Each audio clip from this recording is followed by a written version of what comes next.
There's one thing we have to talk about, and it's that we are in the service business.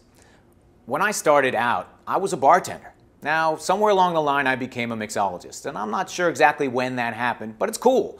It's opened a lot of doors for me, and it's opened a lot of doors for a lot of us in this business. It's changed the whole idea of what we're doing. What's cool is that the respect has come back. Now, we all know that the bartender used to be the center of the town, the inn, the saloon. That's where people gathered, and the bartender was the one who mediated all those arguments and had the conversations with everybody about everything. He was the center. And that respect has started to return to a point where we have something going here at the bar. And this is great. But we have to remember where it all starts. It's the service business. People come out, they could buy a six-pack or make a cocktail at their house and sit and watch TV, but they don't. They come to our bars because they want the experience. They want to feel it. They want to be part of it.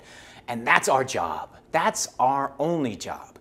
Everything else we do is window dressing. It's important to be a great mixologist. It's important to make a great drink. But if at the end of the day someone comes to your bar and has a bad time, it doesn't matter if they drank the perfect martini. They had a bad time. We have to keep an eye on that.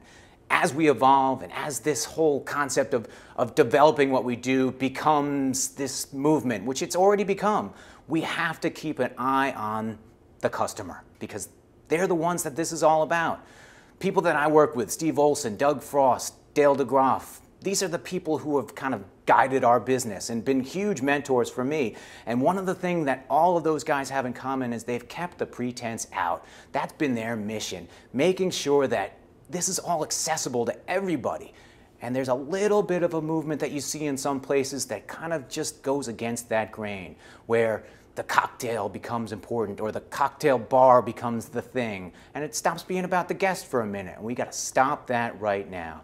We have to make sure that moving forward, we learn this and do this all the right way, because there's only one way, and it's about the guests. Make them happy. Make them the best drink. Blow their minds, but make them happy. It's the service business. It's the hospitality business.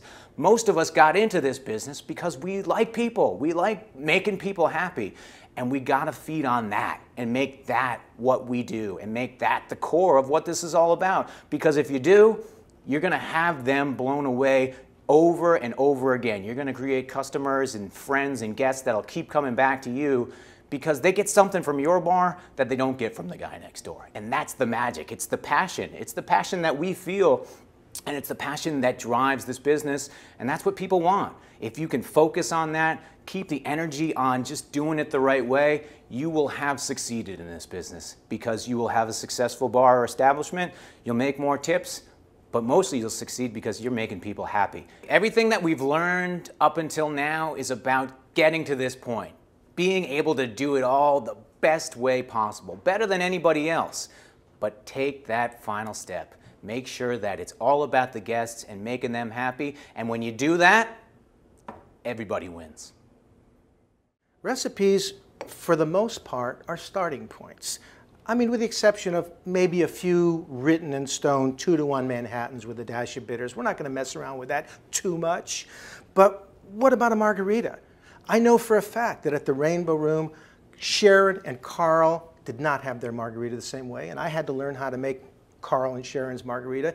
I got to tell you that there could be 5 people at the bar drinking a margarita in a different way. These are beginnings. Bartenders argue online all the time about a 1/4 of an ounce, an 1/8 of an ounce of this. Guys, don't get too wrapped up in this stuff. What you're trying to do is make drinks that have the correct ingredients in them. We don't want to be dropping ingredients. And you're trying to make drinks that taste good to that guy across the bar. And that may not be the same thing that tastes good to this woman across the bar over here, even though it's the same drink. So think about these recipes when you're making them and craft them to the people you're making them for. I ask questions sometimes when I see a person order a drink that I think they may not be too familiar with. I'll say, you know that this drink has a little bit of anise in it. Oh, that's okay, I want to try it. You know, cool, let's do it. Think about the customer when you make the drink.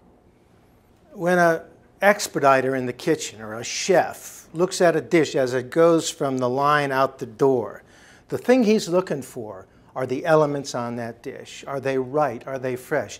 Is this grated on top? Is the piece of parsley there? Is the mint on that plate?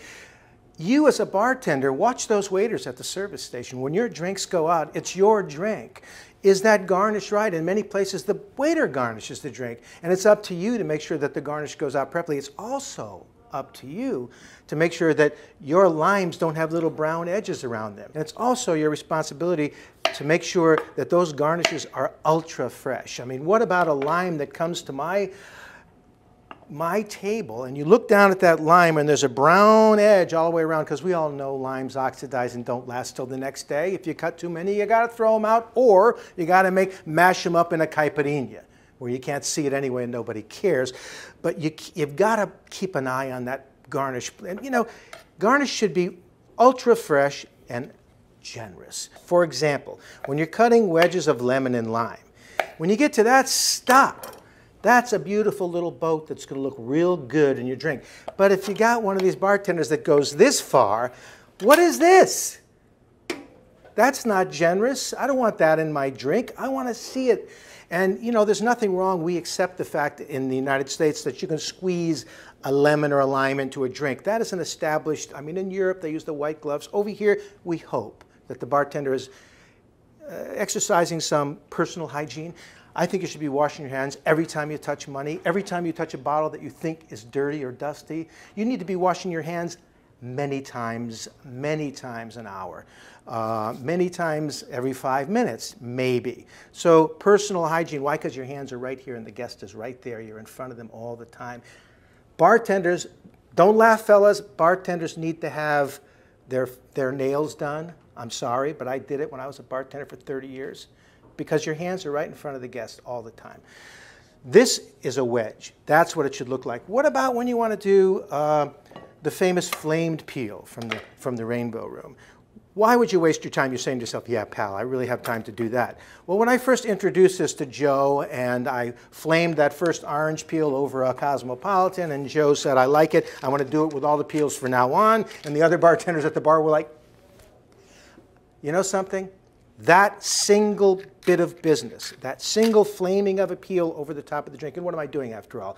I'm taking the oil that's in the skin, oil that burns like any oil, I'm coating the drink or seasoning the glass with it, creating an orange oil in the whole bar. You're in a darkened bar here. This person ordered the Cosmo, you went ahead and you flamed that beautiful peel into the drink, and the lady sitting next to that guy says, excuse me, sir, I don't mean to butt in, but I saw the bartender do something. What's that drink you ordered? And he says, well, I'm not sure. I ordered a Cosmopolitan, and then the bartender did this. And I'm not sure. Bartender, could you show me? And I'm going to show the lady the little technique on her hand, maybe, so she can smell the oil, you know. And then some guy down the bar over here, he's like, bartender, what was that? There's a whole sensation. It's a dark bar. Every time you do it, it's a big flash. It creates a sensation. What have you done? You garnished one single drink. You got two strangers talking to one another. You sold one down here. You sold one down there. What else can you do as a bartender? Why wouldn't you do this all the time? Believe me, we did. This can become your franchise. A simple little bit of business like this. So you've read about it online, this culinary cocktail, and you may even had conversations with the boss about fresh juices behind your bar, which, by the way, is not an easy step. It's a complicated step that requires discussions with the purchasing guy, discussions with the guy who squeezes the fruit. Are you ordering the right fruit? How do you store it? Do you put it in the refrigerator? Should it be warm when you squeeze it? All these issues that are really important. But you've been through all this, and you want to do the culinary cocktails at your bar. How do you get the other guys into this? I mean, not everybody is as passionate as you are. And where are you going to go with it? How do you get the customers involved in this whole idea of the culinary cocktail? You know, I used to get a kick out of bartenders when I taught who said to me, you know, I just can't move this drink. And it doesn't move. It doesn't move. My answer to them was always, hey, pal, you're the mover. You're the sales guy. You get hired to do two really important things: make great drinks, sell what's on the menu, and one other really important thing, make friends out of difficult people. That's what you do. That's what you're hired for. If you're the go-to guy when a customer walks, oh, let's go over there, so-and-so's on today, great. Why are they doing that? Because he's the guy who's got the passion and wants to do it. And I think when the other bartender sees that, he's going to be like, geez, maybe this guy's can you show me how you did that thing with the orange peel? Or can you show me that drink? I've never made that before. And you're going to get the other guys in because they're going to see the reaction to you. Believe me, the clientele is out there for this kind of cocktail. This is what is in demand now. And if your bar's not doing it, the guy next door is.